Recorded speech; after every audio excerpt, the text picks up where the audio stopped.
امام علی علیہ السلام کا نہج البلاغہ میں 7واں خطبہ۔ وفات رسول اللہ صلی اللہ علیہ وآلہ وسلم کے بعد عباس اور ابو سفیان سے فرمایا، اے لوگو، نجات کی کشتیوں کے ذریعے فتنوں کی موجوں کو چیر کر پار ہو جاؤ، مفاخرت کی راہ سے اپنا رخ موڑ لو،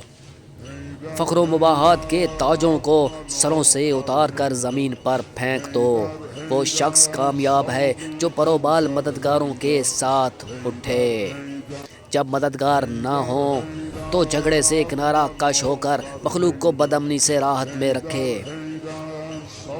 یہ خلافت کے لیے کھڑا ہونا گندا پانی اور وہ لقمہ ہے جس کے کھانے کے والے کو چھو جاتا ہے، اور پکنے سے پہلے پھل توڑنے والا